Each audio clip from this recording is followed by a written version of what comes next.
अस्सलाम वालेकुम to all students मेरा नाम मोहम्मद वजाहत अब्बास है और आज हम फर्स्ट ईयर बायोलॉजी के 4th चैप्टर का टॉपिक सेल वॉल को स्टडी करेंगे, जिसके अंदर हम देखेंगे जी सेल वॉल बेसिकली होती क्या है, इसकी टाइप्स क्या होती हैं, इसके फंक्शन क्या होते हैं और इसकी स्ट्रक्चर को डिस्कस करेंगे। So let's start. Cell wall क्या होती है? सेल वॉल हमारे पास आउटर मोस्ट बाउंड्री होती है इन प्लांट सेल। एक प्लांट सेल के बाहर की सबसे बाहर वाली जो बाउंड्री होती है, कवरिंग होती है, उसको कहते हैं सेल वॉल। सो ये है जी सेल वॉल प्लांट की, cell wall plant cell wall. ये एनिमल सेल के अंदर मौजूद नहीं होती, ये सिर्फ प्लांट सेल में होती है और दीगर सेल्स एनिमल सेल के प्लांट सेल में होती है। इसी तरह से दूसरे प्रोक्रियोटिक सेल्स हो गए, फंजाई हमारे पास हो गया और इस किस्म के और भी हमारे पास होते हैं, तो उनके अंदर ये होती है, बैक्टीरिया वगैरह इनके अंदर होती है। एनिमल सेल्स के अंदर ये एब्सेंट होती है। So outermost boundary in plant cell की ये सबसे बाहर वाली बाउंड्री होती है। दूसरा, ये सीक्रेट होती है बाय प्रोटोप्लाज्म। ये प्रोटोप्लाज्म से, सेल के प्रोटोप्लाज्म से सीक्रेट होती है। प्रोटोप्लाज्म क्या होता है? Nucleus plus cytoplasm, nucleus plus cytoplasm, nucleus plus cytoplasm बराबर होता है जी ये प्रोटोप्लाज्म के। ये बनाते हैं प्रोटोप्लाज्म। ये दोनों मिलकर, न्यूक्लियस और साइटोप्लाज्म मिलकर प्रोटोप्लाज्म बनाते हैं। न्यूक्लियस और साइटोप्लाज्म मिलकर प्रोटोप्लाज्म बनाते हैं जी। उसके बाद नेक्स्ट पॉइंट है हमारे पास, thickness is different for different cell. मुख्तलिफ सेल्स के लिए इसकी थिकनेस डिफरेंट होती है, यानी ये इनकी थिकनेस वेरी करती रहती है, ये फिक्स नहीं होती। उसके बाद plant cell wall is different from prokaryotes. Plants की जो सेल वॉल होती है वो प्रोक्रियोट्स की सेल वॉल से बिल्कुल डिफरेंट होती है, स्ट्रक्चर के लिहाज से भी और फंक्शन के लिहाज से भी। स्ट्रक्चर के लिहाज से भी, इन स्ट्रक्चर के लिहाज से भी और फंक्शन के लिहाज से भी, दोनों लिहाज से प्लांट्स की सेल वॉल प्रोक्रियोट्स की सेल वॉल से डिफरेंट होती है। नेक्स्ट है जी अब हमारे पास इसकी स्ट्रक्चर सेल वॉल की। तो सेल वॉल की स्ट्रक्चर के अंदर हम इसकी कंपोजिशन को और इसकी लेयर्स को डिस्कस करेंगे। सो कंपोजिशन के लिहाज से देखें, structure of cell wall composed of 3 main layers. Cell wall की स्ट्रक्चर जो होती है ये 3 लेयर्स की बनी हुई होती है, 3 लेयर्स पर मुश्तमिल होती है। फर्स्ट होती है हमारे पास मिडल लैमिला, सेकंड होती है जी हमारे पास प्राइमरी वॉल, थर्ड होती है हमारे पास सेकेंडरी वॉल। मिडल लैमिला क्या होती है, प्राइमरी वॉल क्या होती है और सेकेंडरी वॉल क्या होती है, मैं इधर आपको डायग्राम में शो करा देता हूँ। देखें इस तरह, ये फर्स्ट ऑफ ऑल ये है जी मिडल लैमिला। मिडल लैमिला के बाद देखें ये होती है जी प्राइमरी वॉल और उसके बाद ये हमारे पास फाइनली होती है जी सेकेंडरी वॉल। ये प्राइमरी वॉल हमारे पास इस शेप में होती है और ये है हमारे पास secondary wall. So middle lamella, ये है हमारे पास प्राइमरी वॉल और ये है हमारे पास सेकेंडरी वॉल। प्राइमरी और सेकेंडरी वॉल हो गई। सो देखें मिडल लैमिला क्या होती है, ये फर्स्ट लेयर होती है। फर्स्ट ऑफ ऑल ये सेल वॉल की फर्स्ट लेयर है। पहली जो लेयर होती है ये मिडल लैमिला कहलाती है। Formed between the primary walls of neighbouring cells.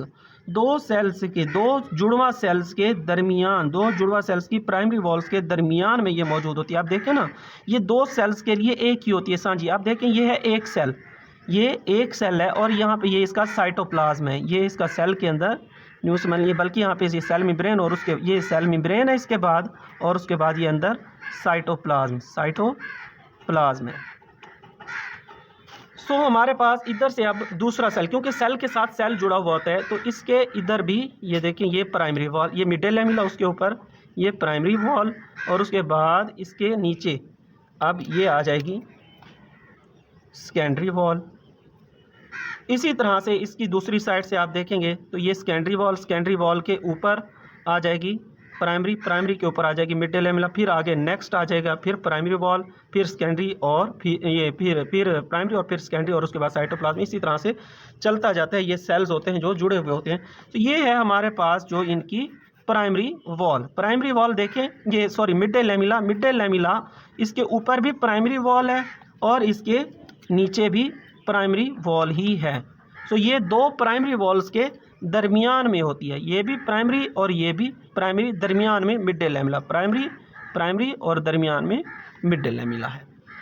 So first layer है, ये सबसे पहली लेयर होती है सेल वॉल की, और ये दो नेबरिंग सेल्स की प्राइमरी वॉल्स के दरमियान में होती है। नेक्स्ट है इसकी composition, composed of polysaccharides and cellulose, ये पॉलीसेक्राइड्स और सेलुलोज की बनी हुई होती है। सो अब हमारे पास सेकंड पॉइंट है प्राइमरी वॉल। प्राइमरी वॉल क्या होती है? प्राइमरी वॉल हमारे पास सेकंड लेयर है, ये मिड डे लैमेला के बाद होती है। सेकंड इसलिए कि फर्स्ट मिड डे लैमेला थी, उसके बाद होती है प्राइमरी वॉल, ये सेकंड लेयर होती है। Formed between the mid day lamella and secondary wall, primary wall mid day lamella और सेकेंडरी वॉल के दरमियान, ये मिड डे लैमेला और ये है सेकेंडरी वॉल। तो देखें ये बाहर से दोनों तरफ मिड डे लैमेला और सेकेंडरी वॉल आ गई, और दरमियान में ये है primary wall. So mid day lamella दो सेल्स की प्राइमरी वॉल के दरमियान में होती है, दो सेल की प्राइमरी वॉल के दरमियान मिड डे लैमेला और सेकेंडरी वॉल के दरमियान, मिड डे लैमेला और सेकेंडरी वॉल के दरमियान होती है प्राइमरी वॉल।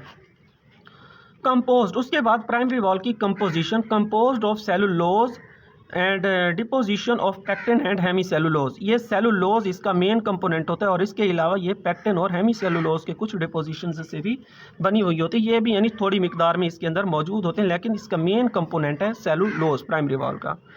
उसके बाद नेक्स्ट पॉइंट है जी हमारे पास सेकेंडरी वॉल। सेकेंडरी वॉल क्या होती है देखें, form on the inner surface, number 1 ये थर्ड लेयर होती है, ये third layer. So first layer होती है हमारे पास मिड डे लैमेला, सेकंड होती है हमारे पास प्राइमरी वॉल, और थर्ड होती है ये सेकेंडरी वॉल।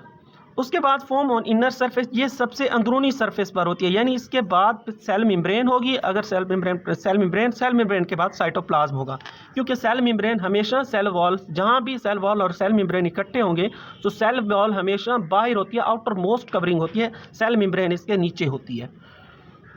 सो देखें उसके बाद ये हमारे पास इनर सरफेस पर होती है। सेकेंडरी वॉल जो है ये इसका लास्ट पोर्शन है, अंदरूनी साइड पर सेल वॉल की जो आखिरी लेयर है वो होती है सेकेंडरी वॉल होती है, सेल वॉल की लास्ट लेयर होती है सेकेंडरी वॉल।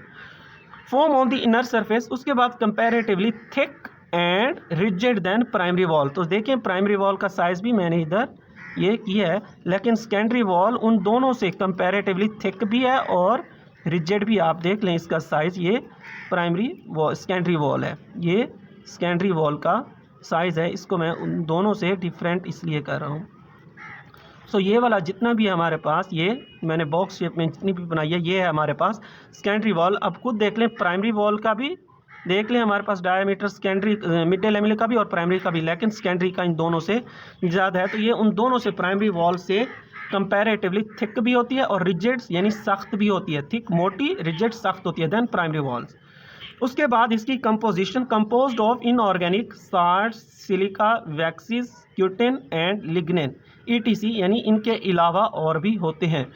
सो अब दोबारा एक बार रिवाइज करा दूं तीनों का। फर्स्ट ऑफ ऑल तीनों का यही पॉइंट बताना है कि मिड डे लैमेला पहली लेयर होती है, प्राइमरी वॉल दूसरी और सेकेंडरी तीसरी। उसके बाद इनकी हमने अक्करेंस पोजीशन बतानी है कि मिड डे लैमेला दो प्राइमरी वॉल्स के दरमियान में होती है। प्राइमरी वॉल जो होती है ये मिड डे लैमेला और सेकेंडरी वॉल के दरमियान में होती है प्राइमरी वॉल, और जो सेकेंडरी वॉल होती है ये इनर सरफेस पर होती है, ये सेल की इनर सरफेस पर होती है सेल वॉल की, और ये लास्ट हमारे पास लेयर है सेल वॉल की। उसके बाद हमने इनकी कंपोजिशन बतानी है कि मिड डे लैमेला जो होती है ये पॉलीसेक्राइड्स और सेलुलोज की बनी हुई होती है, जबकि प्राइमरी वॉल हमारे पास सेलुलोज इसका मेन कंपोनेंट होता है, और इसके अलावा डिपोजिशन ऑफ पैक्टिन और हेमी सेलुलोज भी इसमें शामिल होते हैं। और हमारे पास सेकेंडरी सेल वॉल जो होती है ये इनऑर्गेनिक साल्ट, सिलिका, हमारे पास वैक्सीज और क्यूटिन, लिग्निन इनकी बनी हुई होती है। नेक्स्ट है जी हमारे पास प्रोकैरियोट्स की सेल वॉल। सो सेल वॉल ये हमने प्लांट्स की पढ़ी है, ये स्ट्रक्चर हमने प्लांट सेल वॉल की पढ़ी है, प्लांट सेल वॉल की हमने ये स्ट्रक्चर को डिस्कस किया है अभी तक। ये हमारे पास तीन जो लेयर्स होती हैं ये प्लांट्स की सेल वॉल की हैं, प्लांट सेल वॉल की लेयर्स हैं ये। अब हम कर रहे हैं प्रोकैरियोट्स की सेल वॉल को डिस्कस, यानी बैक्टीरिया वगैरह की सेल वॉल। सो प्रोकैरियोट्स की सेल वॉल के अंदर सेलुलोज नहीं होता, जैसा कि प्लांट सेल वॉल में हमने पढ़ा था कि प्राइमरी सेल वॉल हो गई और उसके बाद मिड डे लैमेला, ये सेलुलोज इनका मेन कंपोनेंट होता है। ये हमारे पास प्रोकैरियोट्स की सेल वॉल में नहीं होता। प्रोकैरियोट्स की सेल वॉल में पेप्टाइडोग्लाइकन और म्यूरिन होता है। सो पेप्टाइडोग्लाइकन और म्यूरिन प्रोकैरियोट्स की सेल वॉल का स्ट्रेंथनिंग मटेरियल है, यानी उनको ताकत देने वाला है। इसी की वजह से उनकी सेल वॉल हमारे पास थिक और रिजिड होती है, रिजिडिटी होती है, उनको शेप उनकी बरकरार रहती है पॉलीसेकेराइड्स, पेप्टाइडोग्लाइकन और म्यूरिन की वजह से। उसके बाद फंजाई की सेल वॉल आ गई। सेल वॉल ऑफ फंजाई जो होती है ये काइटिन की बनी हुई होती है। और उसके बाद ये है हमारे पास डायग्राम प्लांट सेल वॉल की।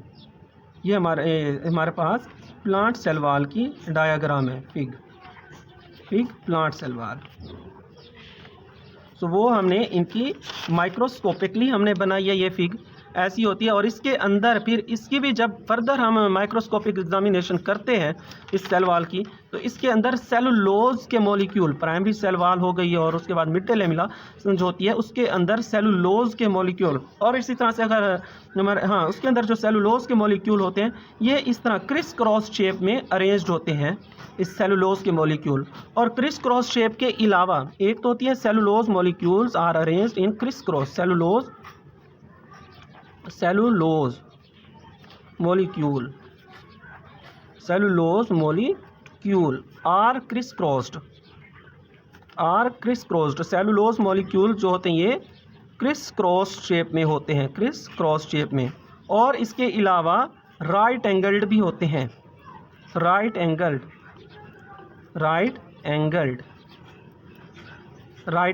एंगल से मुराद इनके दरमियान में जो एंगल होता है वो 90 डिग्री होता है। कैसे देखें, हमारे पास ये हो गया एक और ये हो गया दूसरा क्रॉस।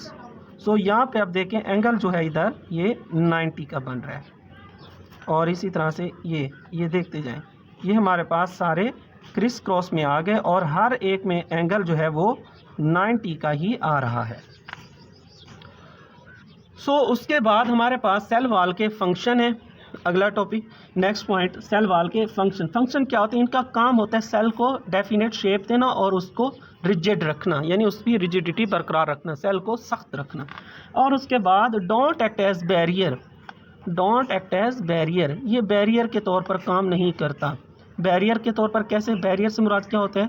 बैरियर सेल, ये हमारे पास यूँ समझ लें एक सेल है और ये दूसरा सेल है। सो सेल का जो मटेरियल होता है इस सेल का, ये आपस में ट्रांसपोर्ट होता रहता है। तो हमारे पास इस सेल के मटेरियल को इधर आने में और इसके मटेरियल को इधर आने में ये कोई रुकावट इनके दरमियान पैदा नहीं करता ये हमारे पास। तो वो हमारे पास जो होती है सेल मेम्ब्रेन होती है, सेल मेम्ब्रेन हमने पढ़ी थी, उसकी परमिएबिलिटी कि वो सिर्फ सिलेक्टिव मटेरियल को ही क्रॉस होने देती है, एक सेल से दूसरे सेल के अंदर जाने देती है। सेल वॉल का इसमें कोई रोल नहीं होता, ये मटेरियल आते जाते रहे, ये उनके जो होती है ट्रांसपोर्टेशन में कोई बैरियर यानी रुकावट पैदा नहीं करती। तो ये है हमारे पास सेल वॉल का टॉपिक। आज के लेक्चर के लिए इतना ही, इंशाल्लाह मिलेंगे नेक्स्ट वीडियो के साथ। अगर हमारी वीडियो अच्छी लगी है तो इसे लाइक करें, चैनल को भी सब्सक्राइब कर दें। अल्लाह हाफिज़।